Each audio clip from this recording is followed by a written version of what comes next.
demand. Given the fact that there's two of you in here, if we want to change the topic, uh, feel free to ask questions as we go. Uh, I started off my career in the CBD business as Chief Operating Officer of Shaman Botanicals. Shaman Botanicals is the manufacturing company of all of our brands. One of the more famous ones is CBD American Shaman. That was launched and then was taken over by our franchise system. We have somewhere around 400 stores throughout the United States right now. I personally own multiple franchises in Florida, Kansas, and Missouri. Uh, Now my role 90% of the time is evolution and evolution on demand and managing the wholesale division for the company. And then the owner and I started a company called Triumph Kratom. We are getting very aggressive in the Kratom market. I was briefly talking to her about her background. You mind sharing with me what brought you here? Oh, finance and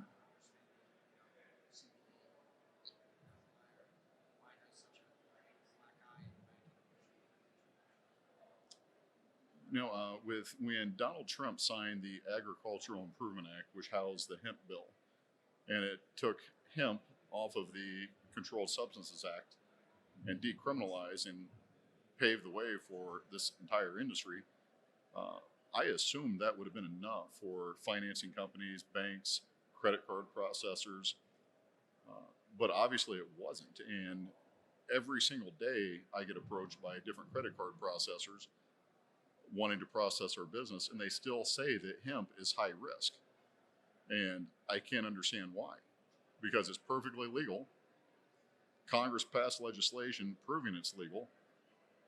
And maybe you can tell me why anybody would still consider hemp high risk. Uh-huh.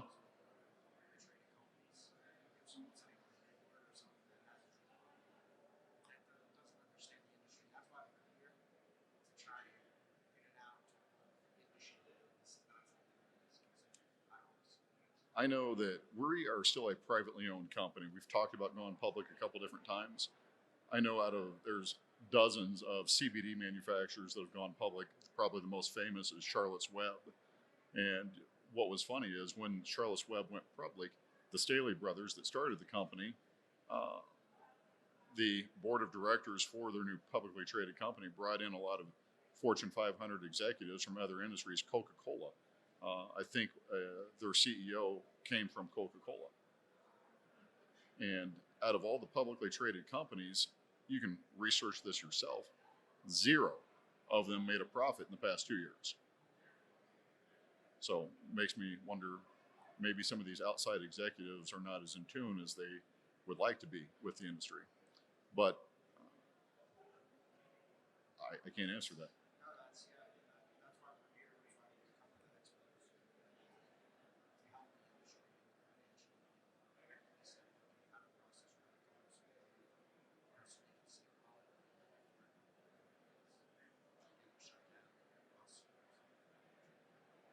I don't know. I know kratom is another thing that's extremely hard to get processing for.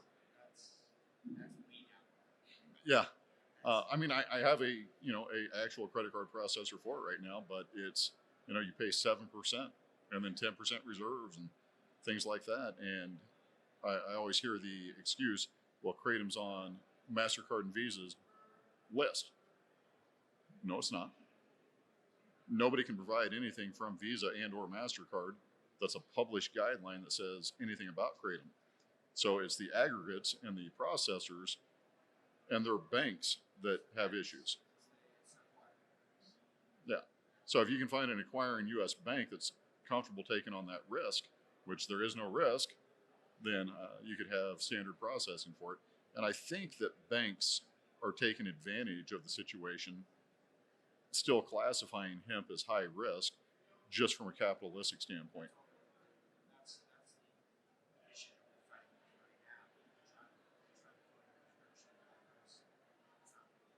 What is, I mean, it's I think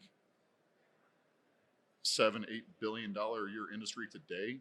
And when you look at the market, all the big money, Philip Morris, the largest tobacco manufacturer in the world, is getting into hemp. Levi's is making all of their jeans from hemp now, or eventually going to be doing it. Mercedes-Benz, their front and rear bumper is made out of hemp fiberglass. So these banks are going to, the first bank that jumps in with both feet and says we're not going to treat it as high risk, we're going to treat it as any other commodity, they're going to gain a lot of market share.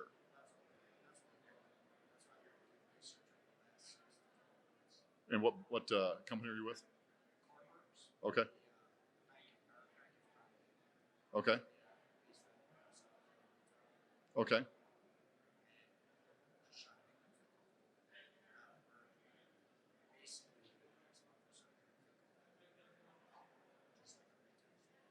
Well, the executive team we have, we're a founding member of the Hemp Roundtable. The Hemp Roundtable was the first nonprofit or lobbying organization for the hemp industry. And it basically started with the 5 largest CBD companies in the United States, pooled their resources together, launched the Hemp Roundtable, and through that entity, they've been paramount in lobbying Congress to get the hemp bill passed. And through that entity, they started hemp certification to set industry standards on what is the proper way to do things, all the way from seed to sale, traceability, batch testing, third-party labs. Basically sat down and wrote the best industry practices on how should a hemp company run itself. When you take GMP policies, they don't completely transfer over to what we do. There's a lot of niche things that need to be developed and thought through in our industry. So that's what the Hemp Roundtable did, and started hemp certification. And we were one of the first companies to obtain the trademark of hemp certified. So if your bank has any questions, we'd be a good resource for you guys. So back in our booth we do, or I'll give you my cell phone number right now. Because we're looking at it after the last 6 to 12 months. As they're saying, one of the only that there's no reason not to. Yeah. Now, I want to focus more on what you're here for. So you have a hemp shop. When you came to this convention, what were you hoping to achieve when you came in here?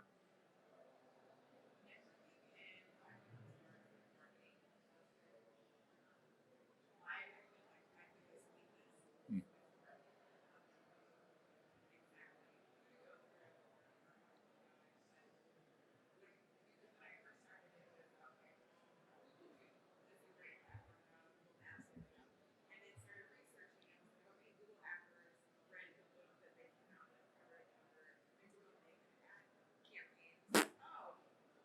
Got nowhere.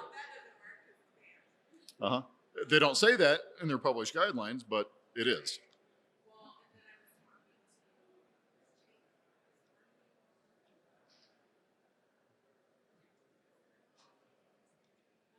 And you're looking for consumers.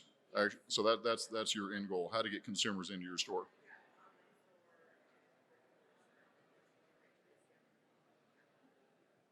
Okay. Now, marketing is a black hole. You can spend as much money as you want. And the point that I like to tell people is if you spend zero on marketing, just having your sign up in front of your building, you're gonna make some sales just by drive-by traffic. If you spend $1 million a month in advertising, are you gonna make over $1 million in sales? Probably not. So somewhere in between, there's the right number on your budget on what you need to spend on advertising. Normally what you want to look for is about 15% of your gross revenue needs to go right back out the door in marketing. Now, there's no one single thing you can do that's going to be, okay, I do this and that's all I need to do. Marketing for a brick and mortar retail location is a comprehensive strategy that you need firing on all 8 cylinders all the time to have an effective campaign to get enough customers through the door, giving you the opportunity to sell them. That being said, Google My Business. Are you working with a expert in Google My Business? Okay. After this, I'll give you a guy's name and number. He's the guy. He's not a guy. He's the guy to talk to for Google My Business. That's one of the first things you want to do. Number 2, Facebook, Instagram. They won't allow you to advertise. but they will allow you to post. So make sure that you get every one of your customers, no matter what you have to do, to engage on social media somehow. Hey, I'll give you 10% off for signing up or liking our Facebook page or this or that, whatever you need to do. The more followers you get, the more visibility you're going to have. Over time, it will start to snowball. That's number 2. Number 3, email and phone number. Your point of sale system, does it have the availability to put in the email address and phone number of your customer? It does. Get that on every customer. Do it for a couple reasons. If there's ever a safety recall, you need to be able to get a hold of them. And that's what you tell them. Say, hey, you know, our products, we want to make sure that we do everything we can to make sure you get an effective, safe product. If there ever is an event that there's a problem, we would like the opportunity to be able to reach out to you. We're not going to spam you. We're not going to blow your phone number up or anything like that. 90% we're going to give it to you.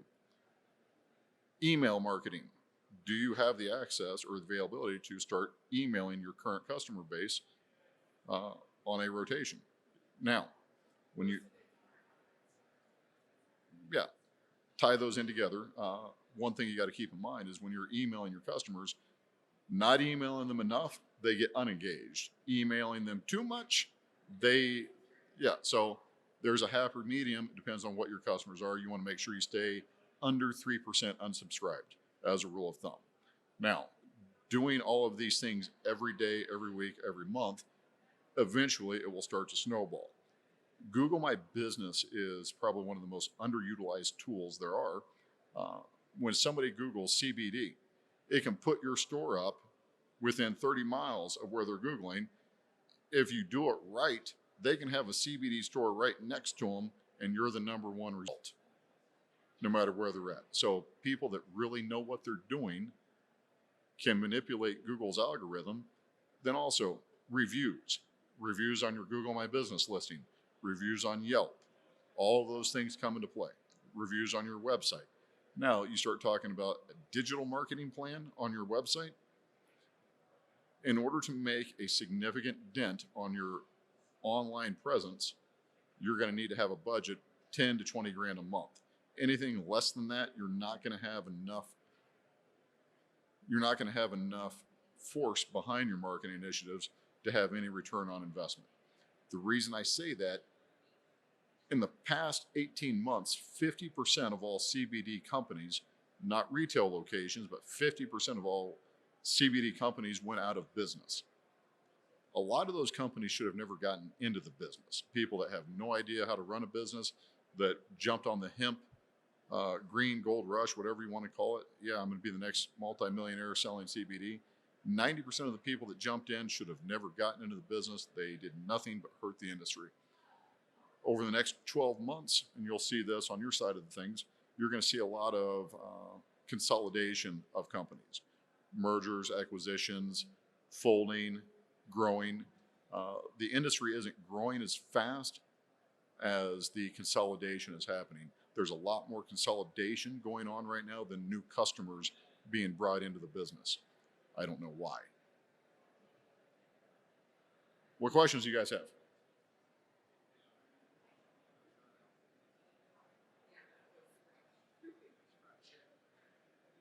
Now, I'll do anything to help you out. I'll do anything to help you out.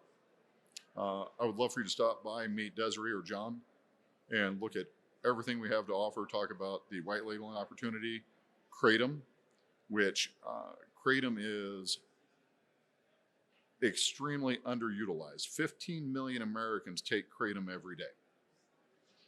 Your customers that walk through your door are buying Kratom. They're just not buying it from you. So Kratom is mildly controversial. If you Google it, you're going to see people died of Kratom overdoses. Now, I'll challenge that, because any doctor will tell you that's worth their weight will tell you that there's nothing in Kratom that could kill you. It's been used in the Pacific Islands for thousands of years. They use it all day, every day. It's common practice for people working in the fields to chew Kratom leaves because it has a very stimulant property. It's very good at relieving mild and chronic pain, attention deficit disorder, appetite suppression. There's just so many benefits to it if used correctly. like anything that's a stimulant, it has the potential for abuse. But that's not the plant's fault, that's the consumer. So, I mean, you can abuse chocolate. Yeah, I mean, it's. I found out what Belgian chocolate was about 2 months ago, and I've been eating the crap out of it because it's great. But uh, so, I'm sorry. Evolution CBD. We're in the far back corner. We got all of our products here. We got literally, we could supply any CBD store with everything they need to be successful. We have so many SKUs, so many different products, so many different brands. CBD American Shaman, you're in what part of Colorado?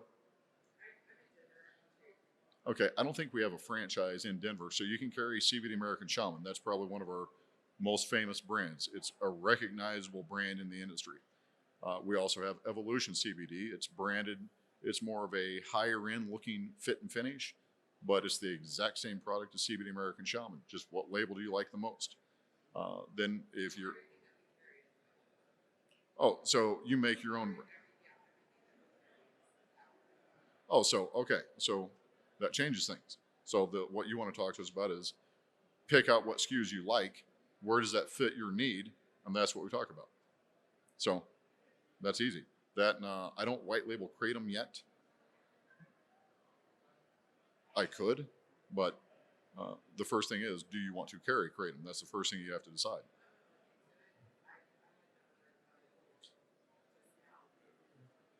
We are very forward thinking in our product development. We nano everything. If we figure out a way to nano it, we do it. I bought a liquid kratom extract to try, and we put it under our particle size analyzer, and it was like 1,400 nanometers. Take a meter, divide that into 1 billion. Each one of those is a nano. So it was 1,400 nanometers, the particle size. That's how big it is. We got it down to 60 nanometers when we ran it through our nano process. That made the bioavailability go through the roof. It also really highlighted one of the properties of kratom that we weren't aware of, how strong of a stimulant it is. If you take 2 milliliters of this nano kratom extract, it has the effect on you like you just ate like a 30 milligram Adderall. It no, it's no, it's extremely strong, and it hits you in about 2 minutes, and it lasts for about 4 to 6 hours. I put a milliliter in my pre-workout every day, so it is absolutely. So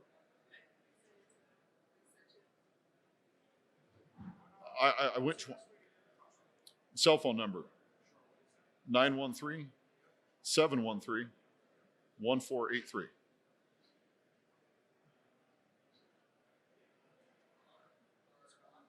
Todd Underwood. TODD.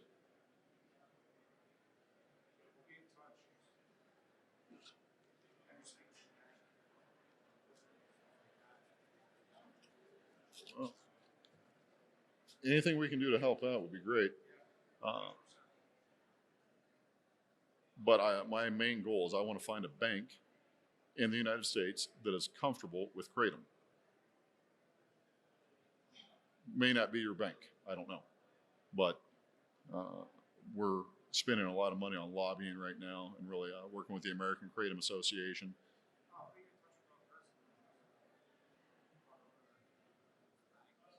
Yeah, I mean, we'd love to talk. Uh, Also, yeah, another thing is, I mean, our 400 stores that we have to have good, solid credit card processing for. So we're always looking for, right now, a predominant amount of them use Square. I don't like Square. Pardon? They haven't done that to us yet because Square, I've heard it too. Square came to us and approached us. They said, hey, we want to get into the CBD business. I designed our entire infrastructure as far as technology is concerned. We have our own in-house web-based point of sale. We are the gatekeeper to keep any product on or off of that. So from a compliance standpoint, Square is like, well, they can't sell it if it doesn't go through the point of sale system. and they require every one of their franchise to be on the point of sale system. That's a very strong gatekeeper to prevent unauthorized products from hitting the stores. Now, we can't be everywhere. We can't. We don't have the infrastructure to manage every sale. Some of the stores we catch them selling products they shouldn't. You know, it just so happens to be a bottle of our water soluble $60 and a bottle of this unapproved substance is $60, so they just ring it up as that.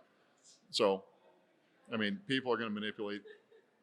You're going to have bad actors in every industry, so you're going to find people that push the envelope any way they can. So, what other questions can I answer for either one of you? Uh-huh.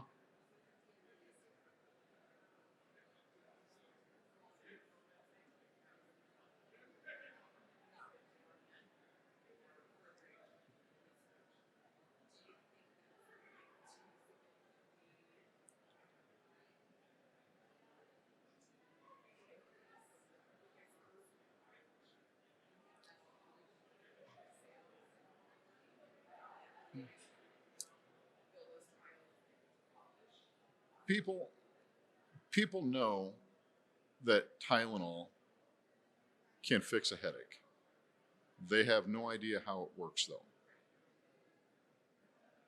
I don't think the FDA doing any research on it is going to educate the consumers any more than what we can do as advocates for the CBD industry, talking directly to consumers. I think that's your best vehicle for industry knowledge and getting consumers education. Uh, you've seen CVS, Walgreens, and other big box retailers start carrying a limited amount of CBD. None of them are selling any CBD because it's not a commodity, a recognized item yet to where you can go buy Tylenol or aspirin and you know what it is, you know how it works, and you know how to use it. There's such a poor education base for consumers right now, specifically in regards to how much of this product do I take? How do I take it? Our water soluble product. It's water soluble means dissolves in water. And all you have to do is take that product and put it in any beverage and drink it and get it in your stomach. We see people every day putting it under their tongues. It doesn't work that way. You're not helping it. Just get it in your stomach somehow, then it will go throughout your entire body. So, another thing, third-party lab results are not worth the paper they are written on. Do you know why?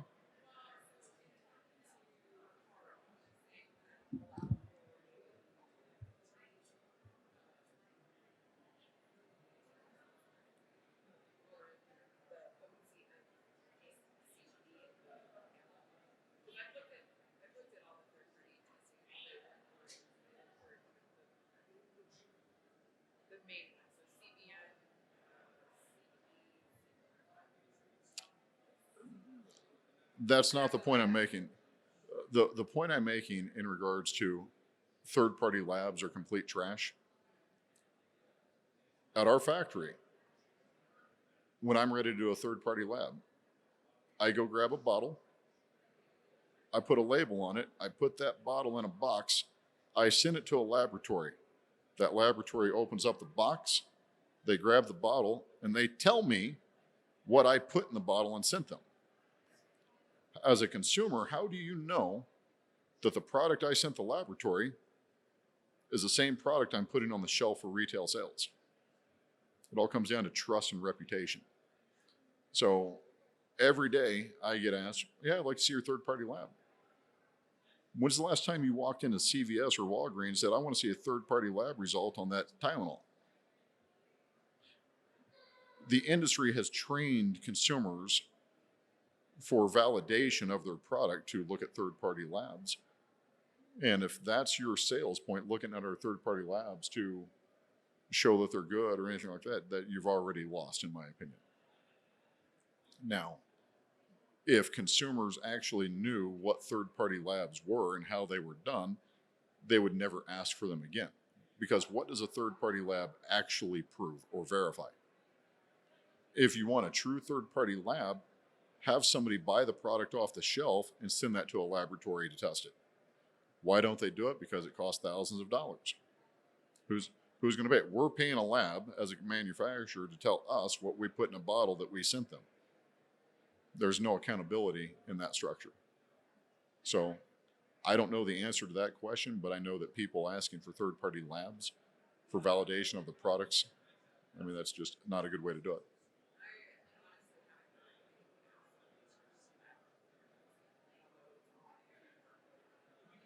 The QR code on all your bottles, yeah. And every once in a while, I'm in a lot of Facebook groups and different industry groups on Facebook, and I see people talk, oh, well, ask for their third-party lab. That'll tell you if they're a good company or not. I mean, how do you overcome that objection? You don't. You just, okay, here's our third-party lab. 90% of people can't read a third-party lab anyway. So,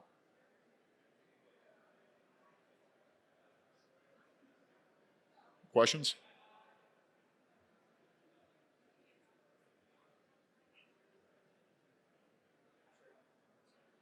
Did you get my number? Do you want to come by the booth and check out what we have?